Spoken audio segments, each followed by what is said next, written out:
नमस्कार, प्रभात साक्षी news network और आप सभी का स्वागत है। उत्तर प्रदेश की पहचान लंबे समय तक कानून व्यवस्था की चुनौती और पुलिस की नकारात्मक छवि से जुड़ी रही है। अपराधियों पर नकेल कसने में ढिलाई, भ्रष्टाचार और आमजन में भय जैसी बातें अक्सर पुलिस विभाग के साथ जोड़ी जाती थीं। लेकिन पिछले कुछ वर्षों में विशेषकर योगी आदित्यनाथ सरकार के कार्यकाल में तस्वीर तेजी से बदल रही है। इसका सबसे ताजा उदाहरण गाजियाबाद से सामने आया है, जहां महिला पुलिसकर्मियों ने अपराधी को मुठभेड़ के बाद धर दबोचा। साथ ही सोनभद्र में इनामी बदमाशों को पकड़ने की जोरदार कार्रवाई हुई है। यह सब यूपी पुलिस की छवि और महिला पुलिस के सशक्तिकरण का जीवंत उदाहरण है। गाजियाबाद का वह दृश्य जिसने सोशल मीडिया पर जगह बनाई, किसी फिल्मी कहानी से कम नहीं था। एक शातिर अपराधी पुलिस पर गोली चलाकर भागने की कोशिश करता है, लेकिन महिला पुलिसकर्मी जवाबी कार्रवाई करती हैं, उसे घायल कर काबू में लेती हैं और फिर अपने कंधे पर डालकर थाने तक लाती हैं।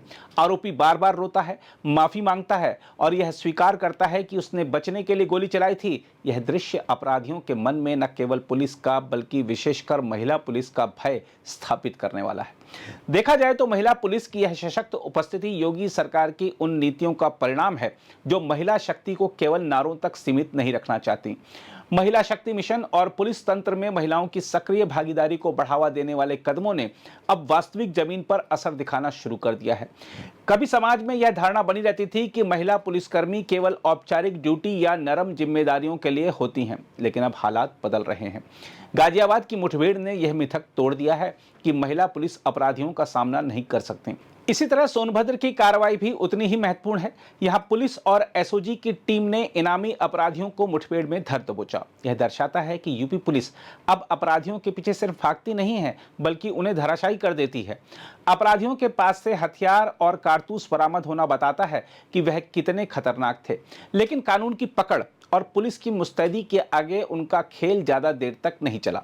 देखा जाए तो यह बदलाव केवल कुछ सफल अभियानों का परिणाम नहीं है, बल्कि योगी सरकार की उस कार्यप्रणाली का हिस्सा है जिसने अपराध और अपराधियों के प्रति जीरो टॉलरेंस की नीति अपनाई है।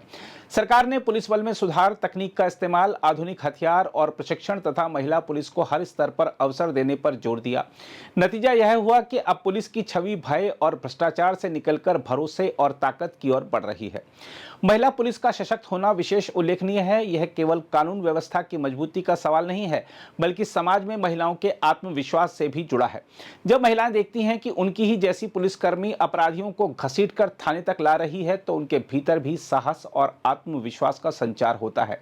यह संदेश साफ है, अब महिलाएं केवल पीड़िता या दर्शक नहीं, बल्कि व्यवस्था का नेतृत्व करने वाली भी बन रही हैं। उत्तर प्रदेश ऐसे बड़े और जटिल राज्य में जहां अपराध और अपराधियों का जाल गहरा रहा है, वहां महिला पुलिस की सक्रिय भूमिका एक सामाजिक परिवर्तन का संकेत भी है। यह पुलिस की कार्यशैली में पारदर्शिता और जवाबदेही को भी बढ़ाता है। अपराधियों के मन में यह डर बैठना कि वे अब महिला पुलिसकर्मी से भी नहीं बच सकते, वास्तव में एक नई कानून व्यवस्था संस्कृति की नींव है। हालांकि चुनौतियां अब भी बाकी हैं। पुलिस सुधारों को स्थायी बनाना, महिला पुलिस बल का दायरा और व्यापक करना तथा ग्रामीण इलाकों तक इस सशक्तिकरण की पहुंच सुनिश्चित करना जरूरी है। साथ ही महिला पुलिसकर्मियों को सिर्फ मुठभेड़ या प्रदर्शन तक सीमित न रखकर प्रशासनिक और नेतृत्वकारी भूमिकाओं में भी आगे बढ़ाना होगा। कहा जा सकता है कि गाजियाबाद और सोनभद्र की घटनाएं इस बात की पुष्टि करती हैं कि योगी सरकार में यूपी पुलिस की छवि तेजी से बदल रही है। अपराधियों के मन में अब पुलिस का वास्तविक खौफ है और आमजन में भरोसा बढ़ा है। सबसे अहम बदलाव यह है कि महिला पुलिसकर्मी अब प्रतीक मात्र नहीं, बल्कि असली शक्ति बनकर उभरी हैं। इससे समाज की महिलाओं में नया आत्मविश्वास जागा है और अपराधियों के लिए यह चेतावनी भी कि उत्तर प्रदेश में अब किसी भी रूप में अपराध की गुंजाइश नहीं है। बहरहाल, आइए देखते हैं इस मुठभेड़ के बारे में एसीपी उपासना पांडे क्या जानकारी दे रही हैं। पुलिस कमिश्नरेट गाजियाबाद में उच्च अधिकारियों के आदेश निर्देश अनुसार कल सघन चेकिंग अभियान चलाया गया था।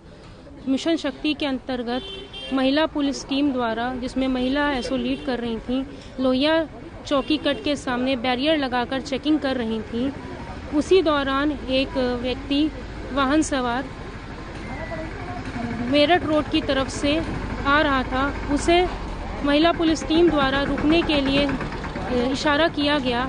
रुकने के बजाय उसने मुड़ने की कोशिश करी और वह फिसल कर गिर गया। महिला पुलिस टीम को अपनी ओर आते देख उसने जान से मारने की नियत से उन पर फायर किया। महिला पुलिस टीम ने भी आत्मरक्षात्मक फायरिंग करी, जिसमें वह घायल हुआ। इस व्यक्ति का नाम जितेंद्र है पुत्र नंद किशोर निवासी विजयनगर सेक्टर 9 का है ये। इसके ऊपर 8 से ज़्यादा मुकदमे विभिन्न थाना क्षेत्र में जनपद गाज़ियाबाद में दर्ज हैं। ये एक कुख्यात एचएस है। इसके पास से एक मोबाइल फ़ोन, एक टैब, एक चोरी की स्कूटी, अवैध तमंचा, खोखा व कारतूस बरामद हुए हैं। ये सरकारी अस्पताल में उपचाराधीन है। ये जो चेकिंग पॉइंट था, इसमें सभी महिलाएं चेकिंग कर रही थीं। 5 महिलाएं चेकिंग कर रही थीं, जिसको लीड एसओ महिला थाना कर रही थीं। और इसी दौरान एक ऐसी परिस्थिति बनी कि एक व्यक्ति को मात्र चेकिंग के लिए रोकने की कोशिश की गई, परंतु रुकने के बजाय उसने महिला पुलिस टीम पर फायर किया और उसी का जवाब हमारी महिला पुलिस टीम ने दिया। इस पूरे मुठभेड़ को लीड और इसका पूरा अंजाम हमारी केवल महिला पुलिस टीम ने ही किया है और एक बहुत ही सराहनीय कार्य है। ये हमारे उच्च अधिकारियों द्वारा जो हमारा मनोबल बढ़ाया जाता है, उसी का नतीजा है कि पुलिस टीम के द्वारा बिना किसी जेंट्स फोर्स के प्रेजेंस में इस काम को महिला पुलिस ने बहुत ही बहादुरी से किया। जी हाँ, एक ऐसी परिस्थिति बनी जिसमें महिला पुलिस टीम द्वारा ही चेकिंग की जा रही थी और एक व्यक्ति ने एक ऐसा सोचा होगा कि महिला पुलिस टीम है तो शायद उस तरह से कार्रवाई नहीं करेगी, पर हमारी महिला पुलिस टीम ने एक बहादुरी का उदाहरण दिया है, जिसमें मुठभेड़ में केवल महिला पुलिस टीम द्वारा एक अपराधी पकड़ा गया है।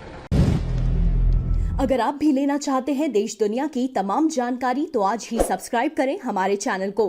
साथ ही नीचे दिए बेल आइकन को जरूर दबाएं ताकि हर अपडेट आप तक पहुंच सके।